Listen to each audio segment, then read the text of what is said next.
This week's Parsha is Shlach Lecha Anashim.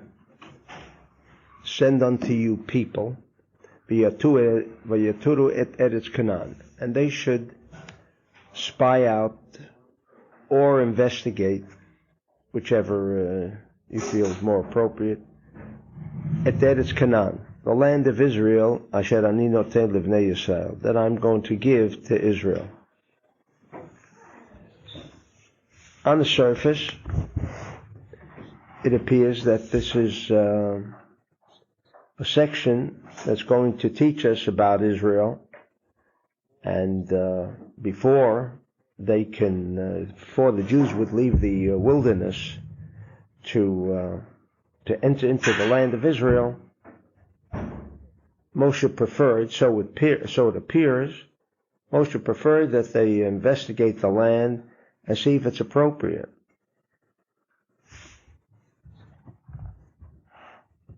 Now, not only today, but since Mount Sinai, there has been difficulties over the land of Israel up until the present time.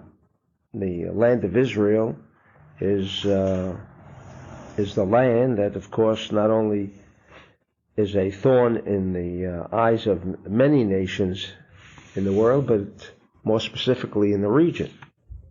And it never permits any peace in that region, going back since the time of when David, or even Abraham, planned to present this land that was promised by God to Abraham to the Jews. And now Moshe is indicating as if, well, let's take another look before we enter into the land of Israel. Like there were some doubts. To further substantiate the idea that this cannot be the motive behind Moses' desire to send these 12 people, one from each tribe, to spy out the land. He also says, and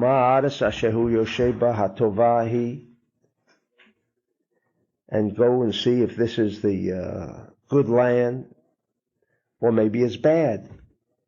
And about the nations that now occupy that land, are they strong? Are they not? And then he says, in verse 20, Hayesh ba'etz im ayin. Are there any trees there? Or are there no trees? So one would translate it in a very superficial, literal sense. Now, did Moshe know whether there were trees in the land? God had already mentioned to Moses that this is the land of milk and honey. Et zavat chalav udvash. No. Didn't Moses believe that maybe God knew what this land was about? And certainly Moshe did not question God whether it was so. And here Moshe is asking these people to bring him back a report, which the report that did come back was a mixed kind of set of informational statements. Some seemed to appear to praise the land. Others felt that it was a disaster.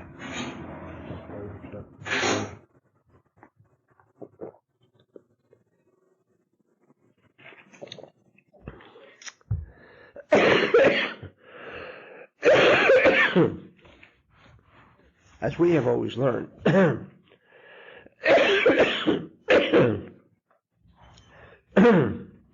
that the Torah is, of course, only a code. And therefore, according to Rabbi Shimon, we could never treat the Torah as a recorded history of Jews. And even this story concerning the spies, as they were called, going to see the land, if it is so or it isn't so, could not, according to Rabbi Shimon, have been the true meaning behind this little incident.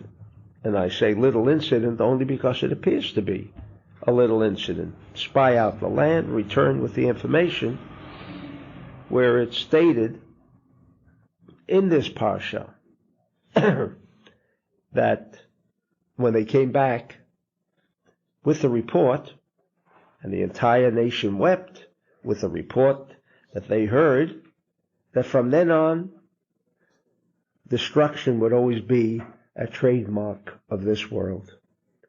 That day that they came back with the report was Tisha B'Av, the 9th day in the month of Av, and we know the destruction of the first and second temples took place in that day, and many other disasters that befell the Jewish people, Spanish Inquisition, etc.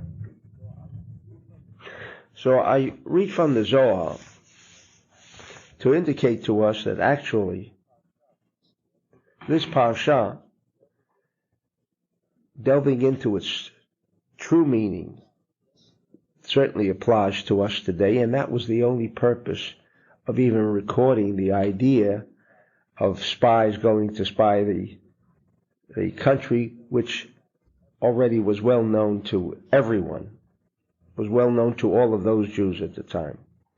I begin off from the Zohar on page 13, and his discussion is Ahayesh ba'etz, are there trees or aren't there trees? Reb Chia Amar, and Reb Chia said, B'chi lo havayad Moshe itba kama ilanin mishnayin da minda, that there are many trees, and in fact so many different versions or variations of the trees. V'hu shavach lal Yisrael b'kama zmanim. And not only that, but in fact Moshe mentions throughout the Torah on many occasions about the praise of this land, about how many trees there are and how good it is, as we said before, that it's the land of milk and honey. And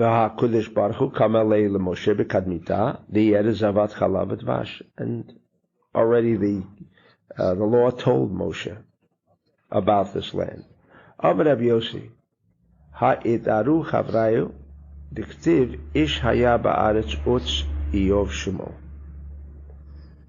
And this is one of the unusual expressions of the Zohar, where Rabbi Yossi says that they already discussed, the companions discussed this aspect, and the question was, Ish haya ba'aretz utz Iyov shemo. That actually what they were asking, if Job was there. As we know the myth about Job, that he was at the time of the Exodus, and he was a man that continues to exist even to this very moment. And because his name was Utz, Iyov Shemo, he was living in the land of Utz. Actually, the word Utz means etz. Etz. He was not really asking about etz, about trees. That's one version of the Zohar. But they were inquiring whether Moshe is telling the Jews who understood the inner meaning of his question, not as we read it superficially, but they were asking if Eov was there. Now, what's the difference if Eov was there or he isn't there? Why was that so important to Moshe? But in any event, now we have a new definition of etz, one of the definitions of etz, that it doesn't mean, of course, trees, because, based on the question we just raised, that everyone knew, Moshe and the Jews already knew that there were trees and different sorts of trees, etc. What does this indicate? Amar Rabbi Shimon. Rabbi Shimon says, Remez lahem remiza dechachmata, ama desheilu bekadmita. that actually here it hints a hint towards the idea of wisdom. Nothing to do, in fact, whether Eov is there or he's not there, but the fact that he was asking about Eov, he was not discussing Eov as a person, whether he lives there or not. And if he did live there, then they would go, and if he wasn't there, they wouldn't go, which seems to be the idea from the literal translation of the verse. In other words, if there are no trees there, then we don't go. If there are trees, we do go. Which obviously, according to the Zohar, was incorrect in that type of questioning, that sort of questioning. And therefore he answered, no, we're concerned with Eov. But what does Eov mean? Says the Zohar, that word Eov, again, is a code for what? It's a code for wisdom. When it says, Hayesh Hashem b'kibenu imayin, Ama taman tachmon, ihi itkazei lahai, o lahai. Says Rabbi Ashlag, because just the Zohar itself is a little difficult to understand just what he's trying to say. What he's referring to is, and I'll explain it shortly, if 1hr&32min is there, which is called Havaya, the Tetragrammaton, or 1hr&32min shochem b'kiba shenikra ayin. That is not referring to any of the ideas, but rather to the idea of what state of consciousness exists in this land before we enter the land. State of consciousness. You mean there are different consciousness in different lands? Says the Zohar, yes. That was Moshe's question. Well, who would determine what the consciousness is? Or is a country born already with a certain consciousness? But what his question was, according to Rabbi Shimon, the question was, what do you experience there? What do you feel there? To what are you connecting when you go into that land of Israel? Or shenikra ayin. Why? Ayin, because it says im yesh or im ayin. Very awkward word there. Is God ayesh Hashem b'kibenu im ayin? Same way as if there's trees or isn't there trees. It's referring to, is God when they went out of Egypt, and they had sinned as they usually were throughout the wilderness. They were asking, is God with us or not? And then they went to wage war on Amalek. Amalek, as we know, is a code word for safek, for uncertainty.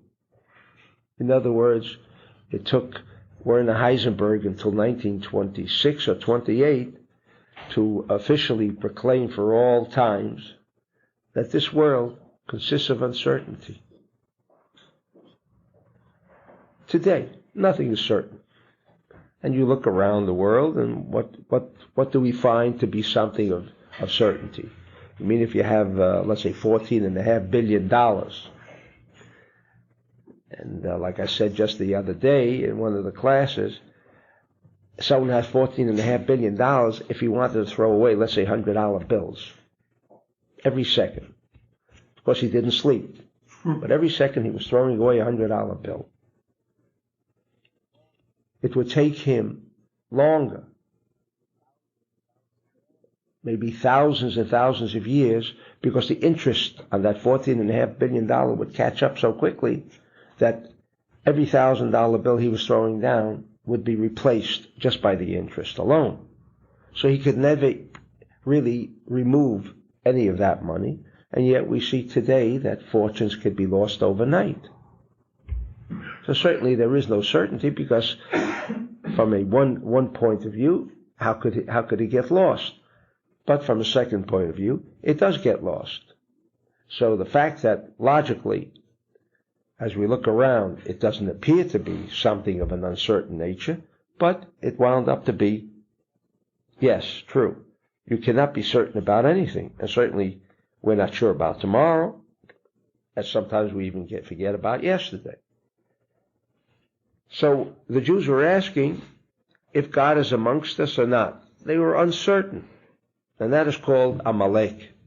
In other words, it wasn't talking about confronting Amalek or waging war against Amalek as the text appears, because the text, on a superficial level, would be a corruption in its interpretation. Therefore, what the word ayin means was they wanted to know which level of consciousness had they achieved. Were they at the level of consciousness of Zeir-Anpin, or were they at the level of consciousness of ayin? Ayin, meaning Arich-Anpin, meaning that there was no questions anymore. There was only certainty. A concept that we yet have, or we're beginning, I should say, but as yet, the majority of the people in the world do not recognize that there is something of a certain nature. Neither is health certain, wealth certainly is not, nor relationships are certain. All of us are always in doubt. How long will a relationship last? Will a relationship begin? All of these uncertainties are part of our daily living. And therefore, this uncertainty that was expressed in our generation already exists since man came onto this earth. It already exists. Therefore, what they were asking, says Rabbi Shimon, about consciousness. If there was a level of consciousness of uncertainty that prevails throughout the world, then there is no trees. Then there is no Eov, who we say lived yesterday and lives tomorrow. Because that's what the idea of Eov is, and therefore all of the folklore that surrounds Eov is how long did he live? Some say he lived thousands of years. Some say he never existed. All of this mystery surrounding the idea of Eov, again, is only for us a symbol. It represents a symbol of uncertainty. And that's what Moshe was essentially asking the same question that we ask of ourselves today. Are we certain of something? Aren't we certain of something? And therefore, what the Zohar wants to imply, that when he was sending these people to spy out the land of Canaan, to see what, the trees, how strong they are, had nothing to do with that. In fact, this Parsha really is making an attempt to teach us to the extent of whether we can achieve certainty in our lives, or we must go through life with uncertainty. And so this whole Parsha provides us very clearly, according to the Zohar, very clearly on how one can just manage to live in the world of uncertainty.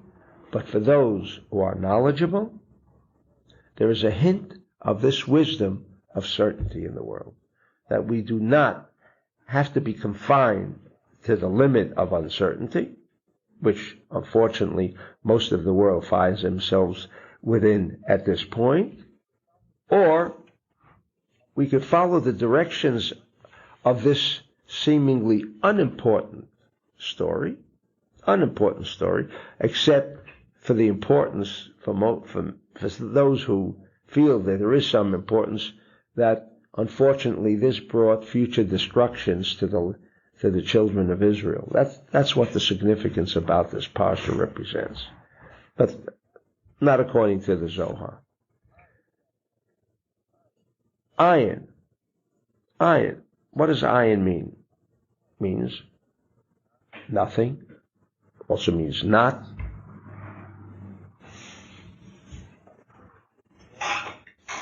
But the Zohar is going, which means that level of consciousness, which means Arich-Anpin. Ayin. It's a level. And then you have Zeir-Anpin, another code word, which means etz, which means tree. So just remember those two words now. We're talking about etz, which means tree, and ayin, which means theoretically nothing. Amalahem. And Rabbi Shimon And this is what, and Rabbi Shimon continues, this is what Moshe was telling them. Im tiru shepedet haaretz heim ki b'shar aratzot sheba'olam. If you look at the trees, which are there, so there was no question whether there were trees or not. But when you observe these trees when you go there, are they the same trees like you find all over the world? Hareish ba'etz shu etz hachayim dahainu zeh anpin v'lo mimakom elyon yoter. What do you find? If they are the same trees that appear all over the world, then the consciousness that reigns in that country, in that land, will be that of which is Etz HaChaim.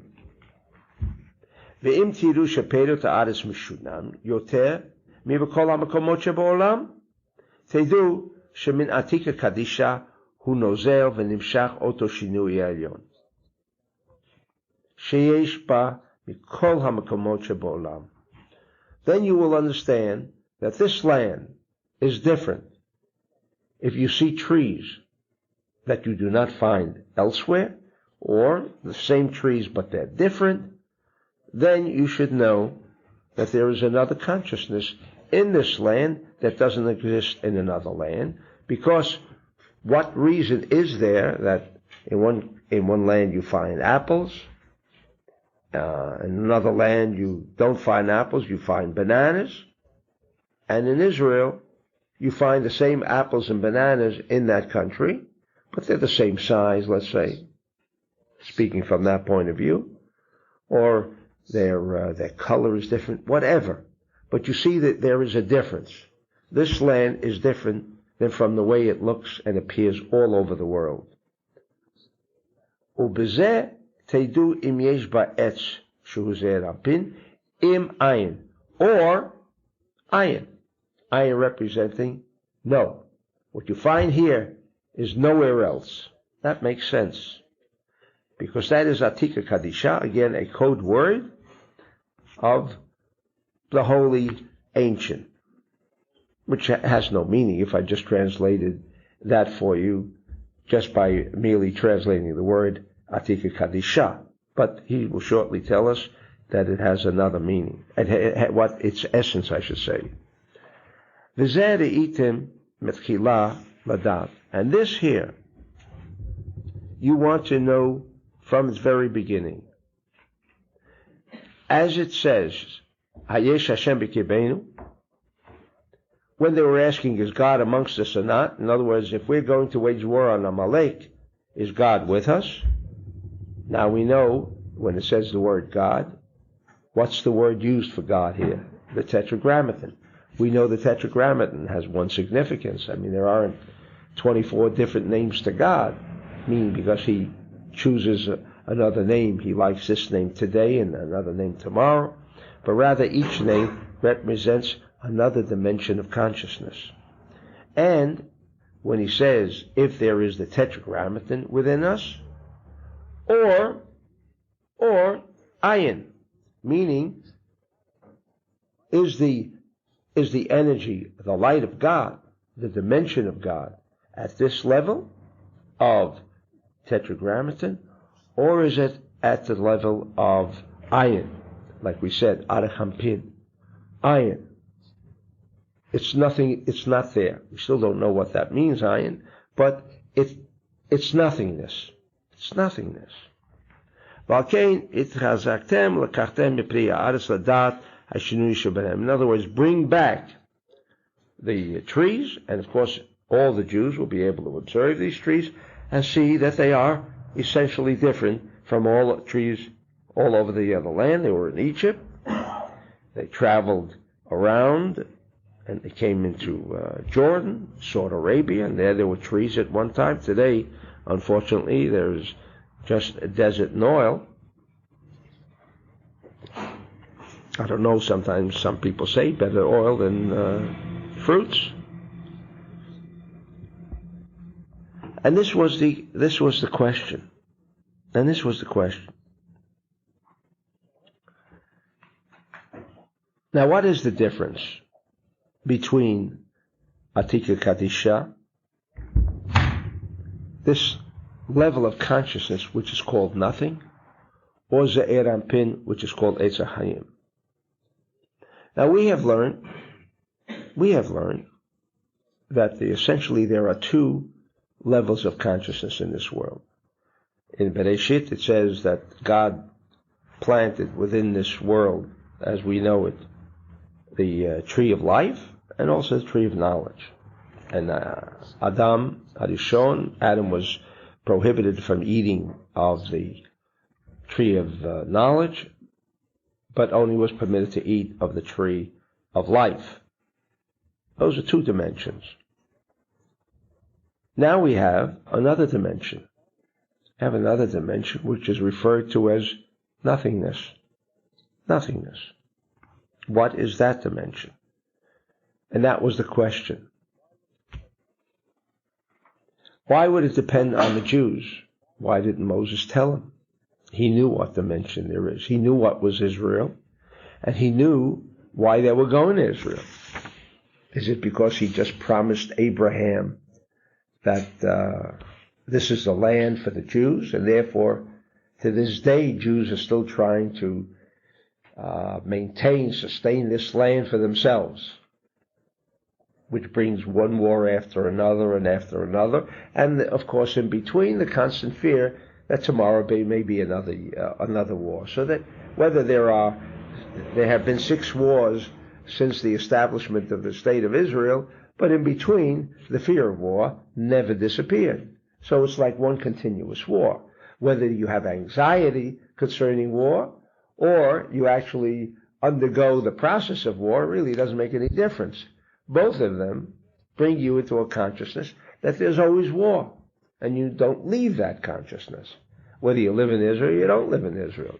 Just read the newspapers, and they constantly keep you into an awareness that tomorrow Syria may attack, and this one may attack, and maybe Iran now with their nuclear warheads can of course easily reach Israel. So now there's another neighbor further away, and so therefore the idea of war continues in that country. And we sometimes fail to raise the question, what's so special in this country that everyone is talking about? But that's what Moshe was asking them to come back. Well, if they came back with different trees, then they would know. What would they know? If the trees were different, then this land is different from all other lands. What does it mean, ayin? And what is Eitz HaChaim? Now we have learned Eitz HaChaim is the realm of certainty. The realm of certainty. Well, if it's the realm of certainty, like we asked on Shavuot, and if Adam lived within that consciousness of certainty, then how come he sinned? How could there be the idea that Adam would think that he would want to eat of the tree of knowledge when he was already in the level of certainty? Why would he eat? Go down, live in the world that we now unfortunately exist because of his sin, and brought us into this level of consciousness, and therefore we have the uncertainty. He could have remained up there. But because in 1hr&32min, while it is the tree of life, nevertheless, in this world, we have the alternative of going up or down. We're after the sin of Adam. Is there a way that we can maintain within our own consciousness the idea that we never fall, as Adam once did? Is there something there? He said, yes, there is something like that. If the consciousness that exists, whether it be in the people, whether it be in the fruits, the consciousness of ayin, meaning never do you have to alternate from one to another. Never do you have to undergo this change of one state to another state, which is where those who are spiritual, at least sometimes experience a feeling of contentment. Not a false one, but a true one, let's assume. And in fact lasts more than a day or 2 days. It lasts for a long time. That contentment almost never disappears. Then the person is in that consciousness of ayin. If he's in the consciousness of Eitz HaChaim, he also experiences contentment.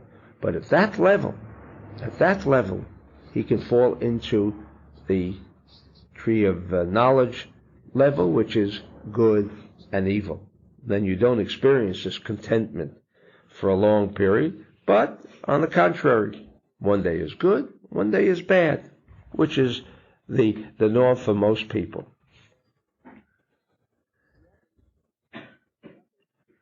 The others went to spy, as it says, and this was what they were going to search out. Is this land really special? And it says, Vayalu b'Negev, and they went into Israel, and they went down to the Negev. Vayavo ad Hebron, and they came until Hebron. And the Zohar asks, it should have said Vayavo. Why doesn't it say they came to Hebron? Why does it say only he came?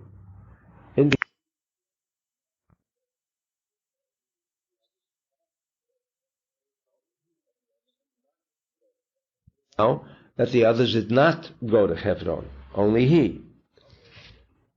And it says, Amle Rabbi Yosef, Kalev Haya, Shebal Palel al Kivrei Avot b'Hebron. That who was this that was going to Hebron? It was really only Kalev, who was one of the 12 people sent to spy the land, and he went to Hebron. Amar Kalev, Yoshua, Arei Bochu Moshe. Yoshua, he will come back with a good report, because he was blessed by Moses. But why would I be different than the others? Well, what was his question? Was it already predetermined that they were coming back, as we shall see from the Zohar, that it was predetermined that they were going to come back with a bad report, which they did. And already he knew in advance that they would come back with that kind of report, and he would be part of that report, and therefore he went to Hebron to pray that he not fall into the decision of the other 10. Yoshua, he would not fall into it because of the blessing of Moshe. But he might fall in. Why would he fall in? I mean, the fact that he desired to go to Hebron because he realized that there's something else was going on here. He would not come back with the same answer as the other. Why did he go to Hebron? The Zohar says, because he went to pray. Well, why did he need, as it appears from the Zohar, why did he need their assistance? Avraham, Yitzchak, and Yaakov. Mehem, and that he would not fall into that consciousness of the others. He said, Vani ma'aseh, what will I do? Lakach etzah, he took his own advice, L'tpalel tefillah shel kivrei ha'avot, Yidei sheyinatzel me'etzah ve'hara shel shar ha'meraglim. And because he prayed, now he would not fall into their wrong advice. Why were they going to give wrong advice? Weren't they going there to find out what kind of consciousness was there? They were going with a clear mind, weren't they? Says the Zohar in this Parsha, which I want to return back to this idea, that yes, they originally set out because they were all chieftains of the tribes, of each tribe, and they had already figured out in advance, that if the Jews entered Israel, that they may be out of a job. There may no longer be necessity of them being chieftains of them being chieftains.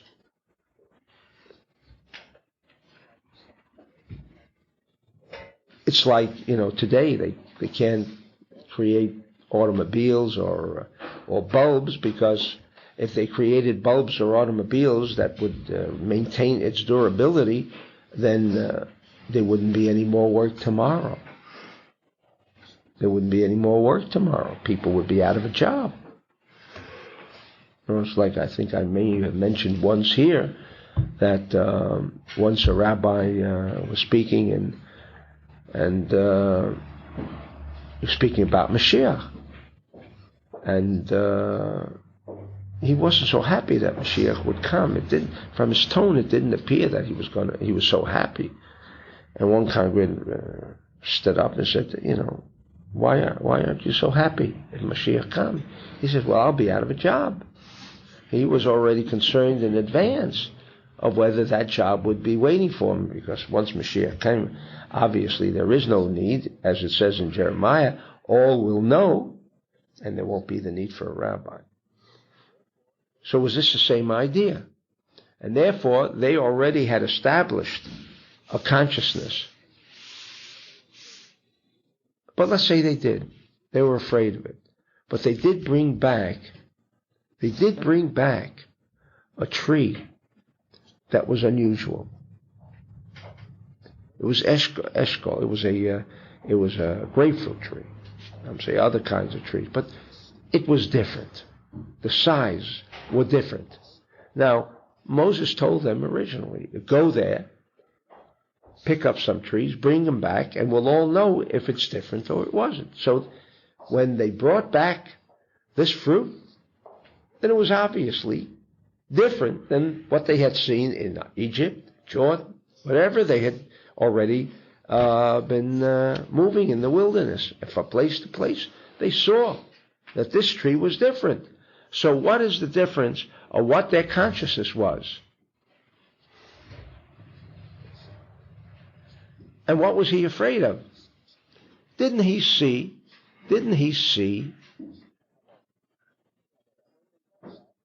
Kalev, that when they got back, no matter what these people thought, whether they were going to be out of a job, as the Zohar says, and therefore they came back and said bad things too.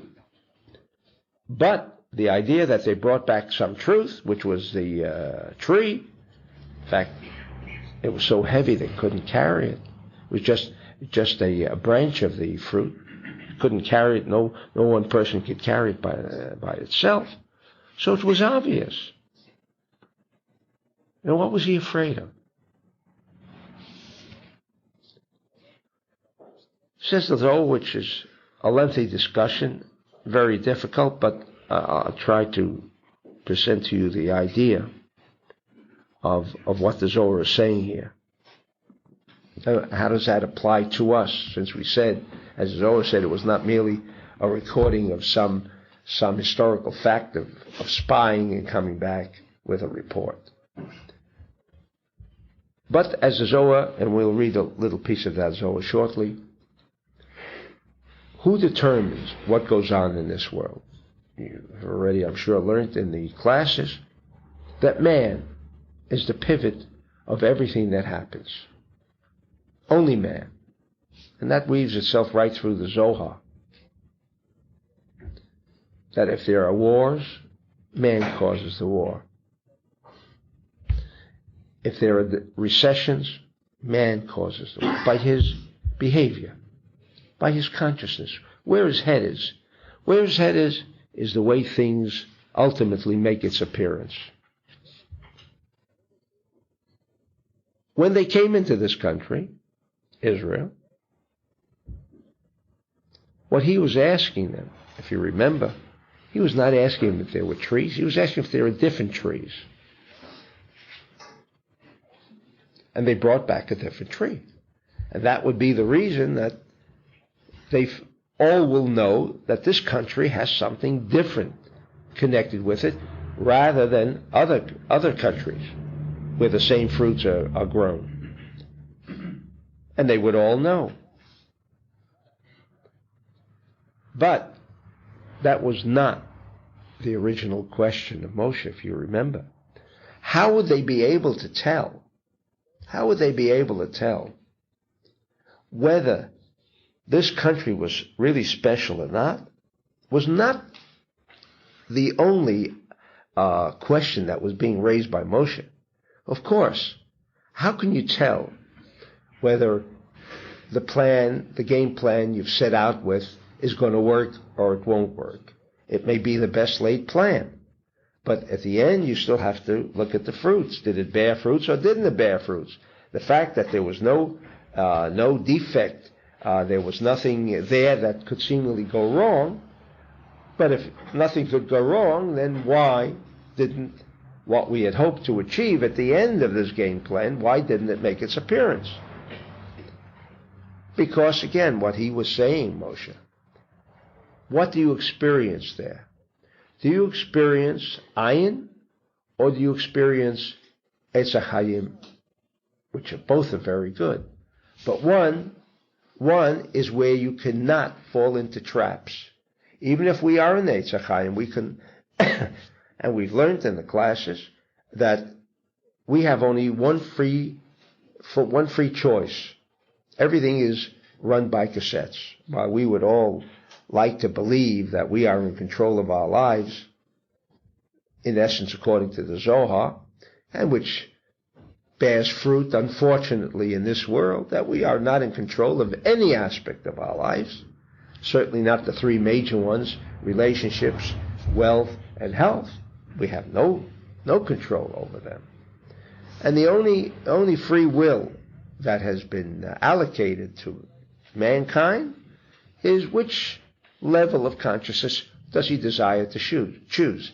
If he chooses the level of consciousness of the tree of knowledge, then he's into that cassette and no further control.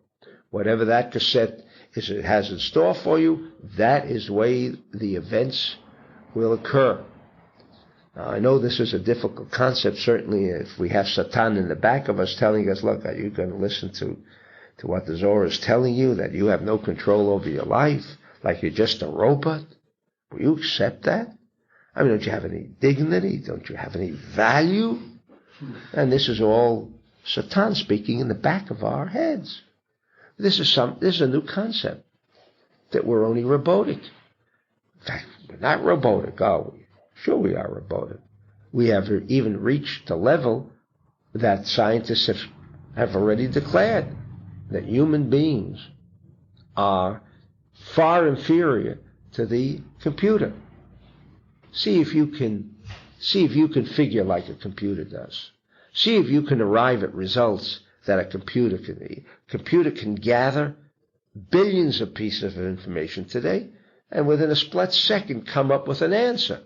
Now, if there was thrust at you billions of pieces of information, you wouldn't know where to begin to sort it out.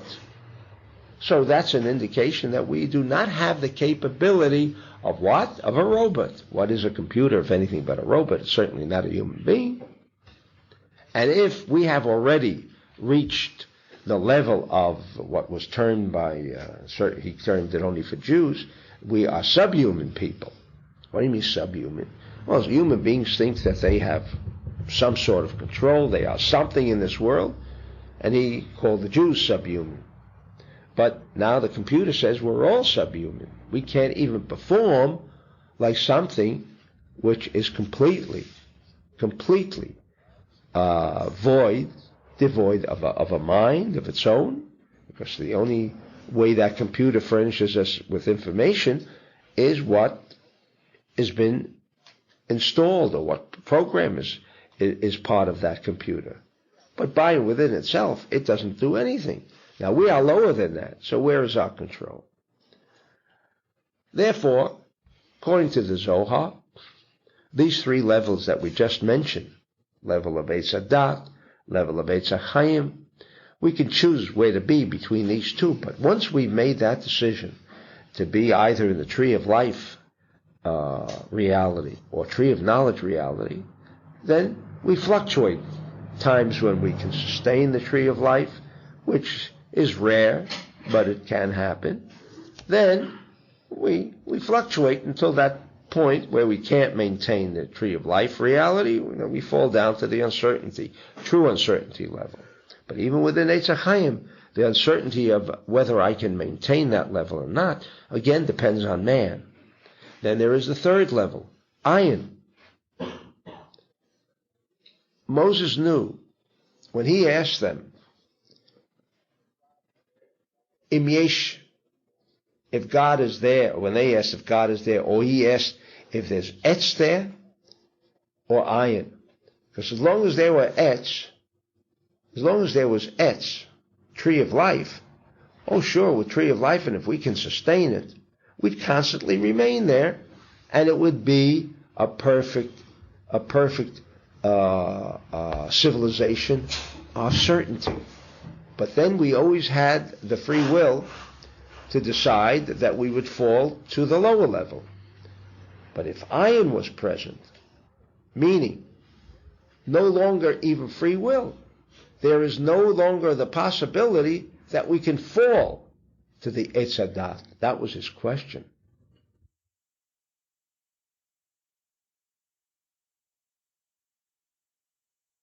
So,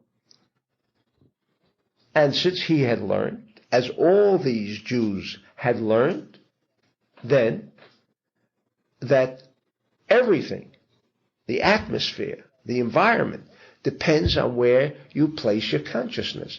And if their consciousness was because they were going to lose their job, then Kalev knew that consciousness of these other 10 chieftains, whose consciousness already was the uncertainty of whether they would have a job or not, placed them already into uncertainty. This would influence the whole of the environment. Therefore, he would be influenced too. And therefore, for him to sustain or try to achieve the ayin level, he had to go to Hebron. And at Hebron, what did he do at Hebron? He prayed. What does it mean? He opened up a Tehillim and he prayed? Or he opened up a prayer book and he prayed? No. He knew, as all the others knew, that there was a system by which we can connect to the ayin, where we would leave literally the dimension of free will. Who wants to leave the dimension of free will? No, God gives us an opportunity. You're looking for misery, you have the free will to choose it. As most of us do. Most of us do. You speak to people who are about to have an operation, and they'll call me and say, give me the dates.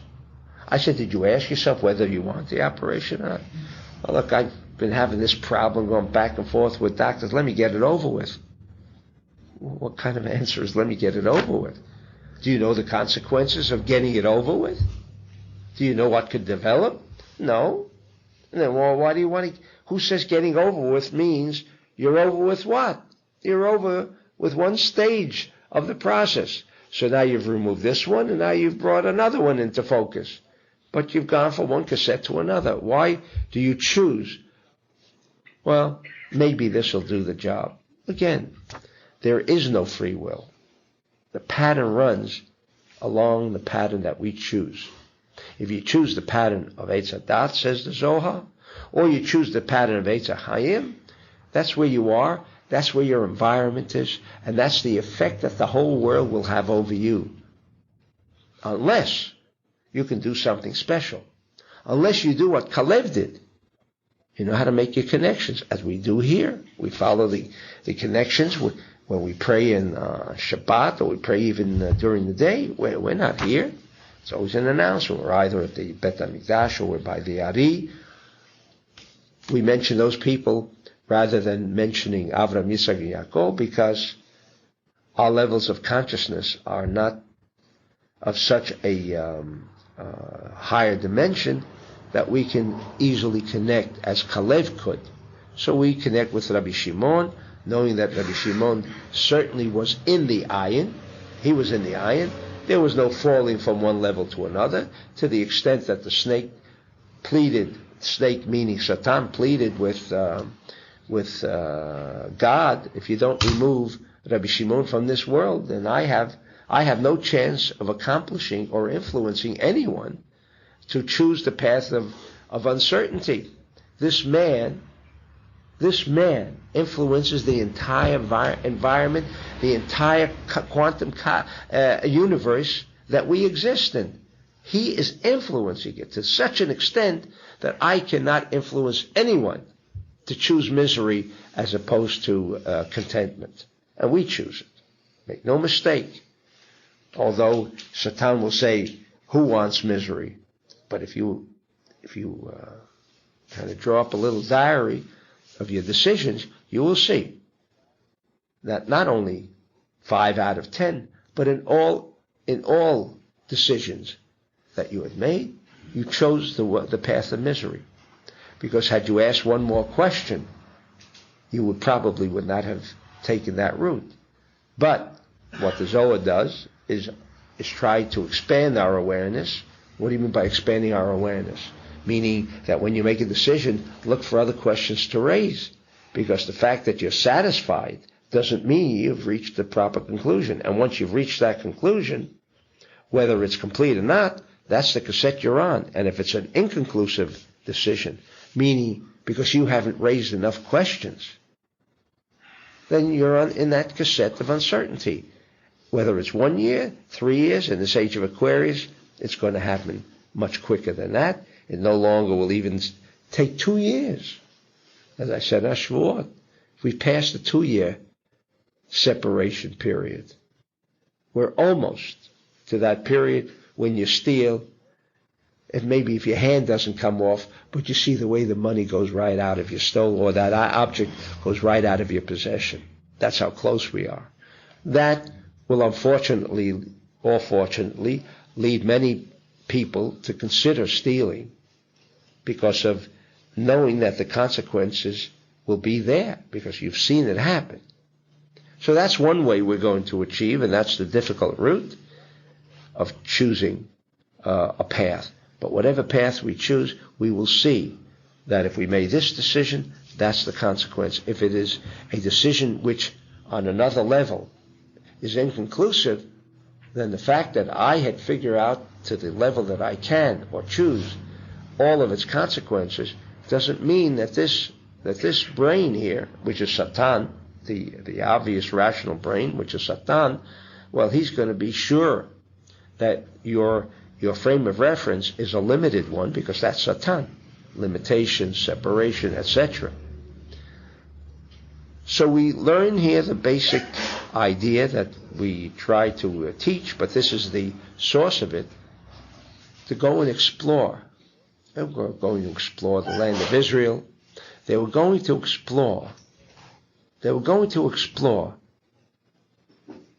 and see the consequences of what Moshe's question was. Is your head going to be that you're going to lose your job, and therefore you'll change your report, and you'll give the idea that this land does not have a consciousness of ayin? And while we cannot change the consciousness of Israel, that consciousness there is ayin. It'll never change. It is the only place. Does it mean physically I have to be there? No. Is it stronger if I am there? Yes, because there is a physical part to me. That's my problem. The physical body, which knows and is connected to the realm of limitation. The body is what prevents me from traveling all over the world. My mind can travel all over the world. If I had taken a trip around the world, within a matter of seconds, I can cover every area that maybe was a 2-month trip. I can do that in almost a matter of seconds with my mind. It is the body that prevents me from achieving the same idea, because the body is one that functions in a state of limitation, in a state of separation, separating one area from another. This is what was being discussed over here. This is what we're being taught. That when you're going out to investigate, not only the land of Israel, anything, what does it mean you're going out to investigate? It means that now you have to make a decision. You have to make a decision. Are you going to enter into this decision with preconceived ideas, is that arriving at a decision? You've already made the decision before you began discussing the matter. You have this preconceived notions of what you expect at the end. Then why are you questioning? Why are you questioning? Says Moses, once they went in with a preconceived notion, they had no choice but to come back with what they came back. Same as with every person day in and day out. If you're using your preconceived notions, meaning that's the extent of what I understand about anything. That's a preconceived notion. Preconceived. What do you mean preconceived? In other words, you haven't conceived all of the aspects. You've already placed a conception of what you want to see. Then why are you questioning it? What is there that you expect to find that would be different than that which you already have? So simple. Well, it wasn't so simple, because look what happened. And look what happens to all of us, or most of us. Come in with preconceived notions. How do you get out of that preconceived notion? Influence of everything around us prevents us. If we haven't got enough problems by and within ourselves, now we have others around us. Others represent a more serious problem than by and within ourselves. Others around us, the environment. And as we know, most of us will dress according to the way everyone dresses. Most of us will live in an area where, if you're, let's say, Chinese, where do you gravitate to? To an area where Chinese live. Did you make that decision to live there? Of course not. Or if you're an Israeli, you want to live amongst Israelis, you're this or that, or you have so much money, then you live here. You have so much money, you live there. Who makes the decision where you move? Who makes the decision in which house or what area you're going to locate? We never make decisions. Never. And if we don't raise our consciousness or awareness, then we come in, as the Torah tells us here, with a preconceived notion. We already determined before we even begin to raise the questions, if there is this level or that level, is this good for me? Will this improve? Will this enhance my situation? But already you have been influenced by the environment. Think of where your decision must take you.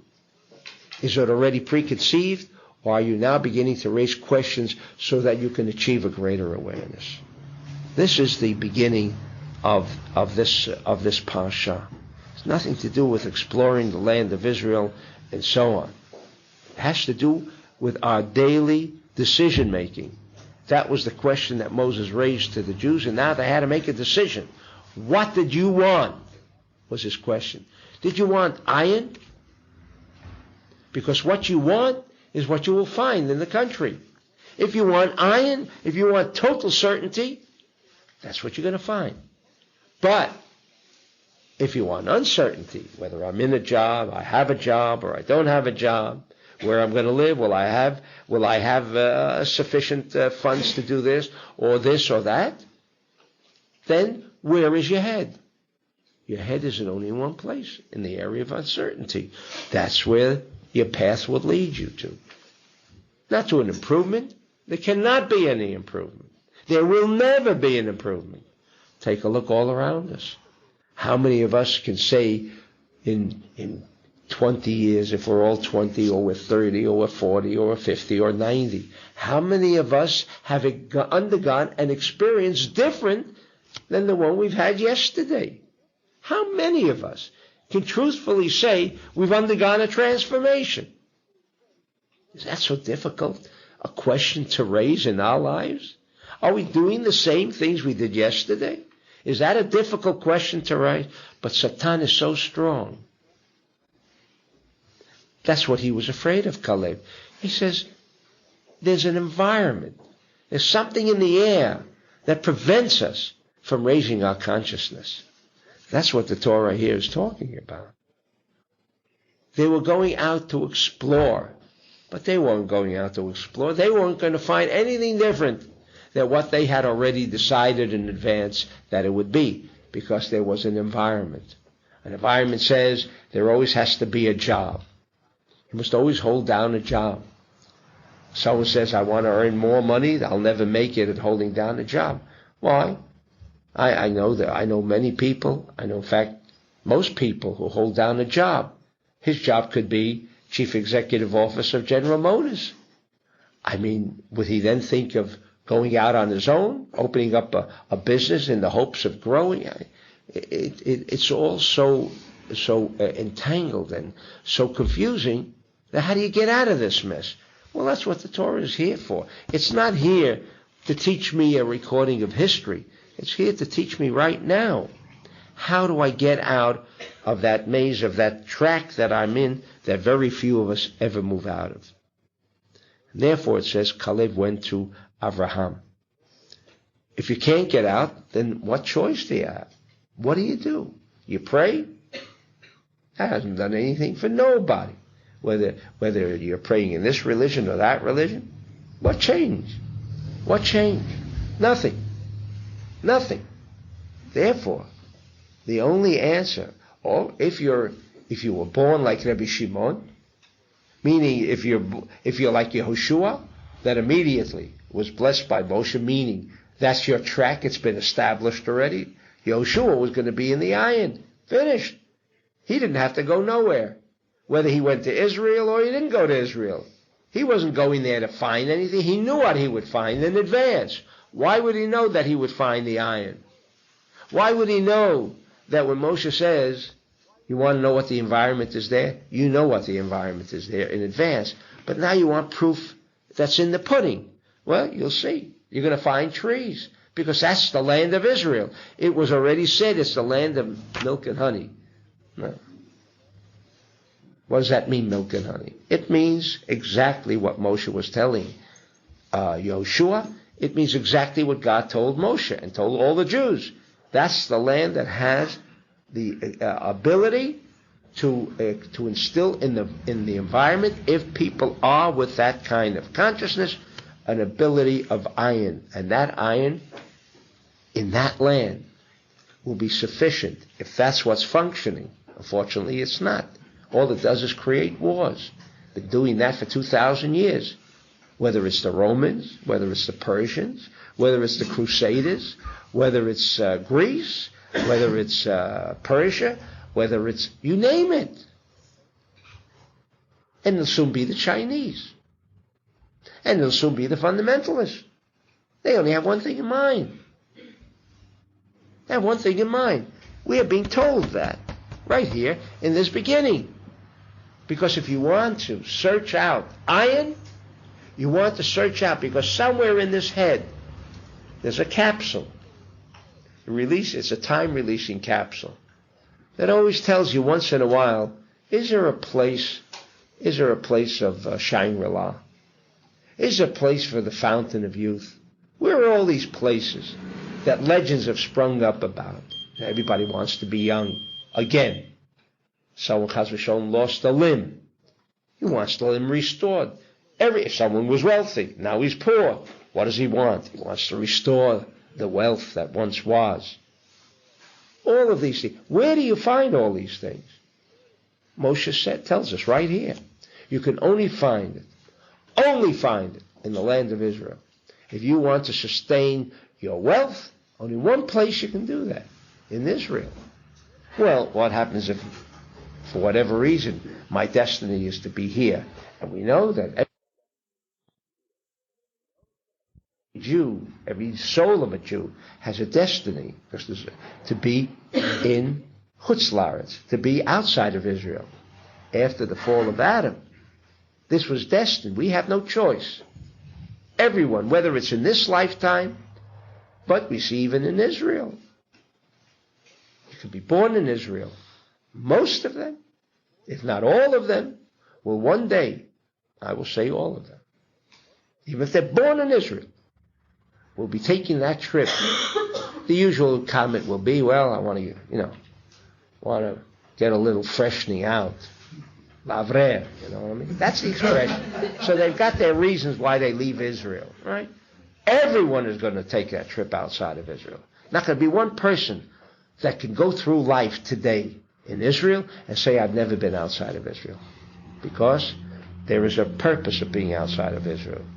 It's called bringing back the sparks that are distributed all over the world. So everyone's got to bring back a spark. And I don't want to get into that subject. But what is important is that being outside of Israel, we are all destined to be outside of Israel, one time or another. But what he was telling the Jews here who were not in Israel, who were not going into Israel, because they had already made the golden calf at this time. Why was he sending them? Who was going to Israel?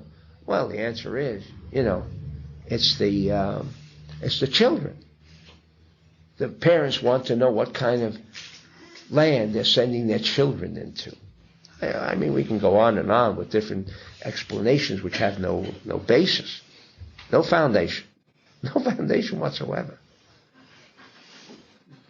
That you can live here, and if you can be connected 24 hours a day, even when you sleep, because we know that we can determine what we want to sleep. You want to wake up a certain time, just tell your brain. Such a simple item. You want to wake up at 3 o'clock in the middle of the night? Tell yourself before. But there's only one problem with that. If you don't believe it, it doesn't work. See? You can't fool the light. That light knows all the time. You can't fool it. Can't fool it. It knows. But when you are determined, I want to get up at 3 o'clock, 4:30, 5:30, you don't need an alarm clock. But it's good to have an alarm clock. Maybe you're not sure, but the fact that you take the alarm clock already, you got a problem. So, it becomes a little difficult. But at least what the Torah is trying to tell you, you want the answer? There's only one answer. You've got to be in Israel. And so when we have all these pictures, look what we put on the walls. I mean, we don't have Chagall windows and other things in the synagogue, right? We put up grave sites, cave over there. I mean, what are we doing? I'm telling you, this is what we're doing. Realizing that outside of Israel, then how come we have it in the center's Bet HaKnesset in Israel? Because we can be in Israel, and you know where your head is. Not in Israel. You're thinking about how soon or how quickly you can get out of that country so you can go make some money, or for a million other reasons you want to get out of that country. Everyone wants to leave. Remember, everyone wants to leave. I'm not saying everyone wants to leave, but on a permanent basis, everyone wants to leave. There isn't one person in Israel that doesn't want to leave. A week, 2 weeks, 6 months, whatever it is, everyone must leave. And therefore, we can have our head, our body could be in Israel, but the internal head of ours is already on that trip outside of Israel. This is and that's why it's called Shlach Lecha Anashim. Because Moses also wanted to know, when these people come back, I want to know where their consciousness is. If their consciousness is not an ayin, I can't go into that place. That's not my place. My place is ayin. And they will influence this country, as we do today in Israel. We cause every day the uncertainty of war. It is only ourselves that brings about that kind of condition. We have no one to blame but ourselves. If we're Jewish, that's our problem. The light demands that we be totally connected with the light. If we don't follow the demands of the universe, and that's a natural law and order of this universe. You're born Jewish, you've got no choice. Have no choice in the matter. Okay?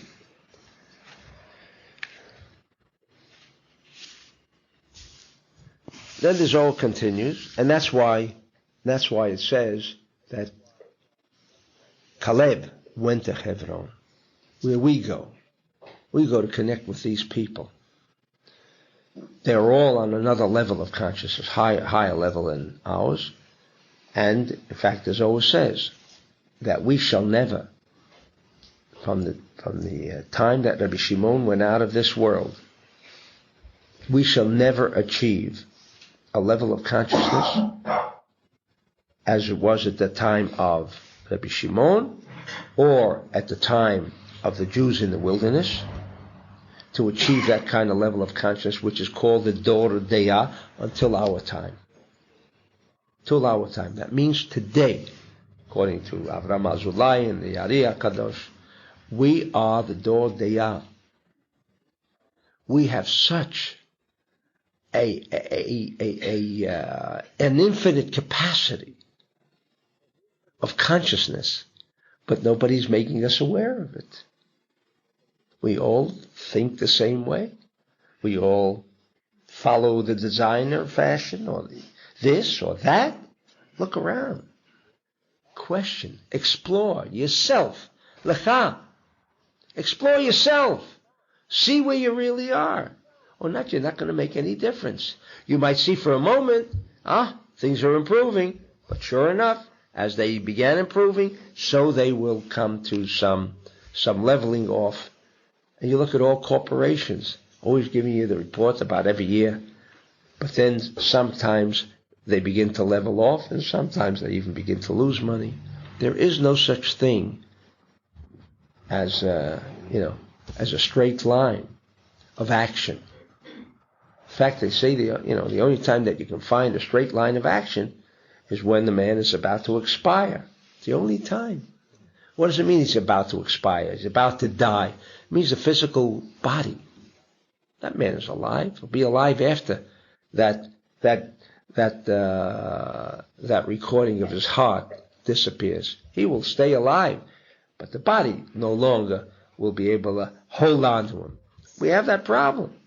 Ups and downs is because we have a physical body. It's not our consciousness. Anyway, the Zohar continues with another. Well, since I see we're running out of time, I'd like to give you another very interesting Zohar, which you might find difficult in understanding if you read it by yourself. That's why I'm choosing certain parts. 1hr&32min. Rabbi Lai said he was one of the students. In fact, he was one of the 5 students of Rabbi Akiva that remained alive.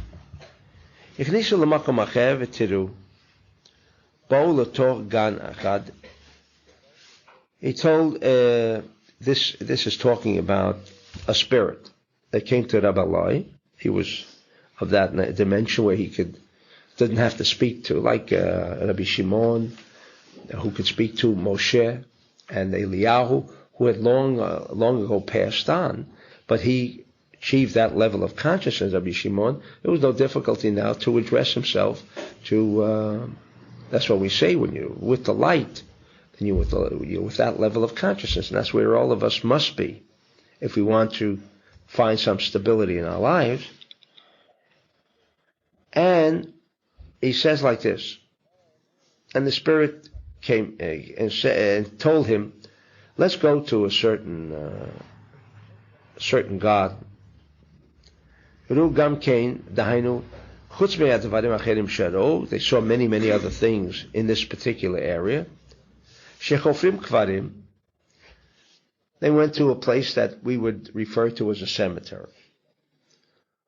And over there, immediately when they died, what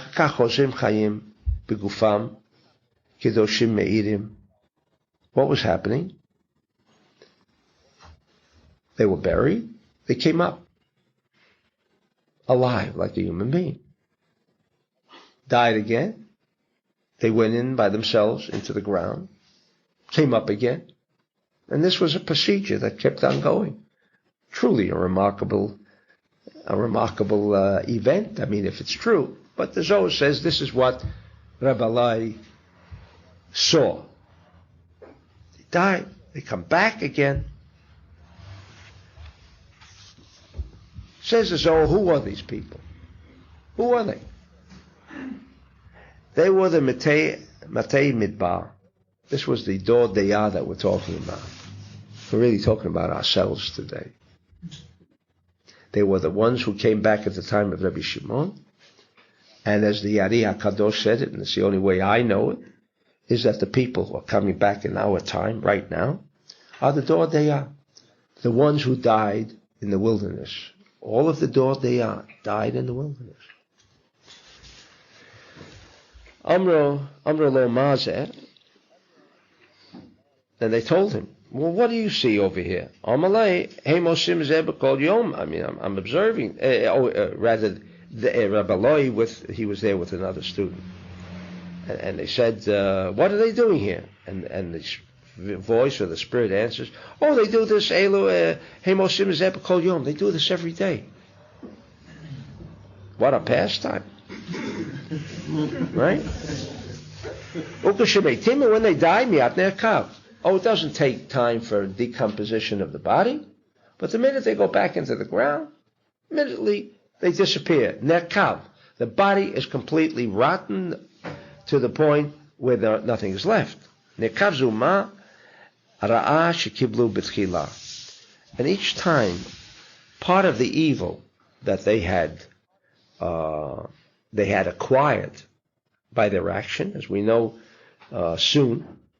In fact, no. In this parsha, we have for the first time the word Nazi mentioned. If you remember in one of the classes or the Parshat Shavua, that Nazi is not a new word. It's a word mentioned Nun Aleph Tzadik Yud in Hebrew is Nazi, and that word is mentioned in this week's parsha. Also, very strange. Why in this parsha, when God says, how long are they going to continue? Moshe says, how long are they going to continue acting as a Nazi to me? What's a Nazi? I mean, our association with Nazism, or even neo-Nazism, represents one thing, but he's addressing this to the Dor Deyah. That expression is ours. Ours today, as it was those in the wilderness. And each time they're undergoing a burial, they're undergoing a cleansing. V'omdim miyad begufam chadashim meirim. And then they suddenly have a resurrection. Me'elu gufim akdoshim shahaya lahem b'amda mahal Sinai. And what happens? Each time, these people, they're special. Like we are special today. Like there never was. As Rabbi Shimon said, in the past 2,000 years, there will not be these kind of people, other souls, but not those who physically experienced, because all the souls were there on Mount Sinai, but not all the bodies were there, but they were all there, and so all the souls were elevated to that point.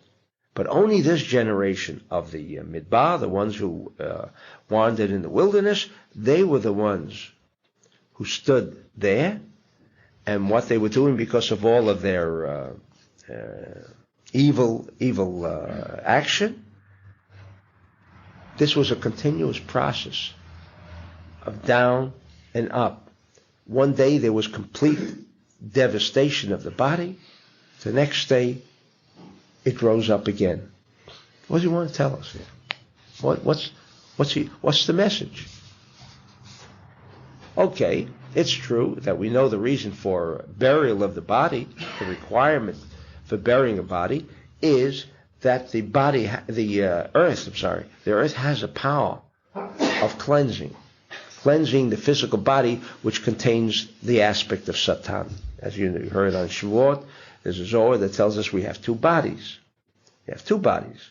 We have a body that never, as part of the soul, part of our soul, which is never placed in a position of disappearance. It always remains with us. And then there is the other body. That other body is Satan. That is the Satan within all of us. And so these people undergo the ups and downs, meaning they're buried today, they're resurrected tomorrow. Now, why is this so interesting to us? And what does it have to do? What does this Zohar have to do with, this Parsha?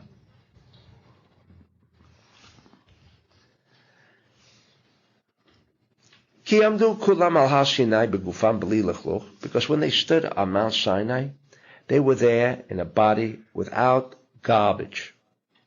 Without any garbage. Because after they drew down, after the golden calf, and including the golden calf, they drew down a consciousness which is Yetzer Hara, meaning At that point, what was the whole idea of golden calf in a capsule? It was referring to the idea that they had descended back into the world of Eitz Hadat, that we exist. They went down into this good and evil dimension. Chazu begufam acherim, begufam shahar lehem mikodem lachem. Gufam chayim. In other words, once they were like this. In other words, sometimes they're like this, like we experience in our own lives, is what the Zohar is saying. Because v'yitnatzlu b'nei Yisrael et edyam mehar chorev. It says that when they sinned at the golden calf, they lost ornaments. But the only one who really explains it is the Zohar. The ornaments were the level of consciousness that they had achieved on Mount Sinai was lost. Lost. Not forever. It comes and goes. Comes and goes.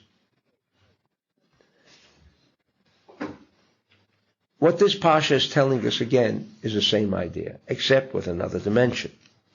It's telling us, especially for us today, as opposed to before the beginning of the age of Aquarius. From the time of the age of Aquarius, from the time of the Ari, and until this present time, and each time more of those souls are coming, more and more and more and more, because you have those souls who were not there in that golden calf incident, who were not there, and so they do not undergo the same problems that we find today. A rapid disintegration, market goes up, nobody knows why, everything is bad, goes down suddenly, or nobody knows why. These rapid changes is indicated by the Zohar. That's the Zohar's clue to us. That when it says, these people of the Dor Deyah, one day they're born, one day they die. One day they're born, one day they die. That's for a lot of people today. One day they're sitting on top of the world. The next day they're at the bottom of the totem pole, like a lot of people today. One day he has a job, one day he doesn't have a job. One day he's healthy, the next day he finds out he's no longer healthy. No guarantees. This is the Dor Deyah. If you want the clues of where we are, explore. Explore your environment, which is what Moshe was telling them, but not necessarily just to explore the land of Israel. Because over there he was telling them that I know what your consciousness is, and know that you will influence the consciousness of Israel. But there was also an answer. It wasn't just that the Torah is telling us or forecasting for us what we expect to find in the future. We are living in that period now. The up and down. Daily, our bodies, our consciousness change from day to day. All of a sudden, one day someone feels something, goes to the doctor, and now the doctor tells him what he has. Terrible. What did he have yesterday? Nothing.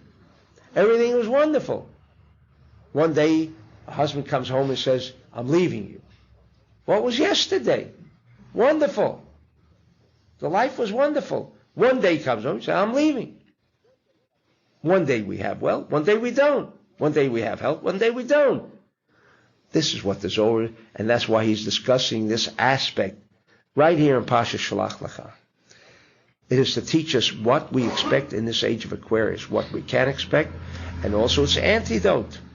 The antidote is with what Kalev came back with what Yehoshua, when they did come back.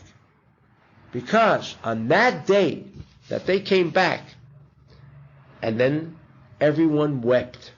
So it says all the Jews wept in that day, and that day was Tisha B'Av. Now, I know a lot of people that have Tisha B'Av maybe all year.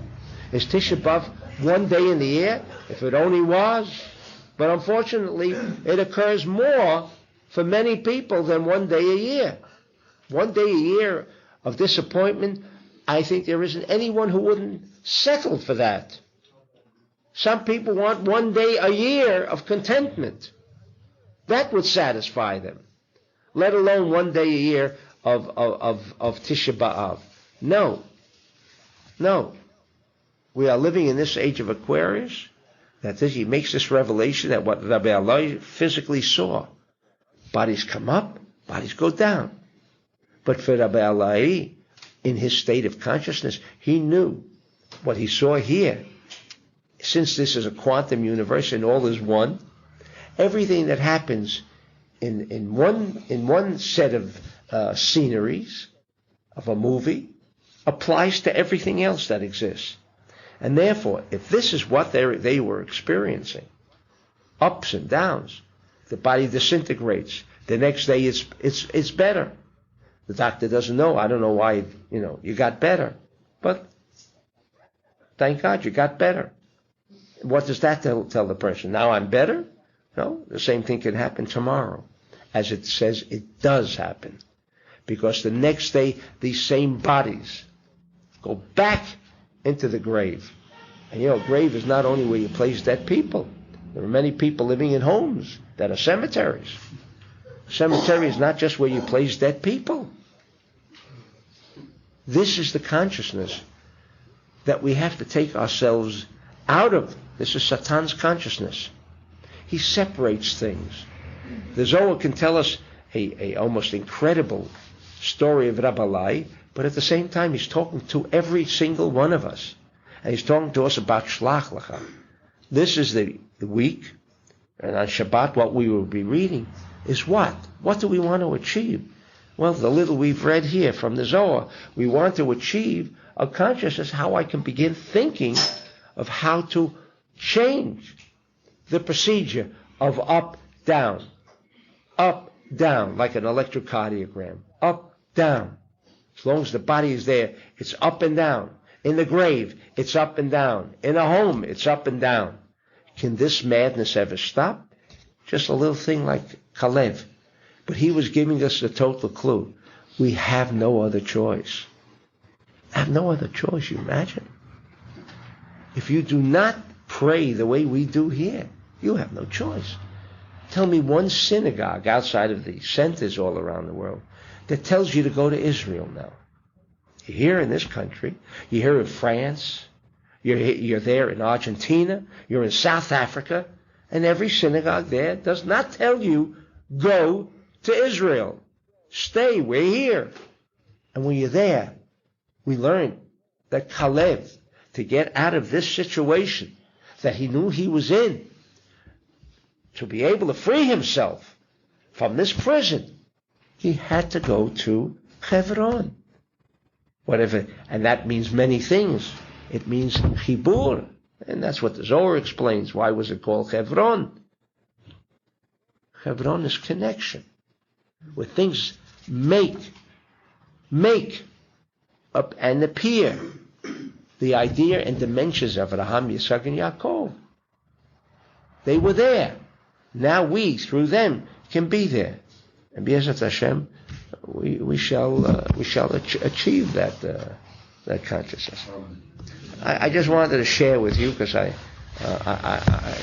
something dramatic happened a few days ago, and I was not even aware of it. But they came, Life, they print magazine, but Time Life Warner comes out once in a while with books. They came out with a book with the meaning of life.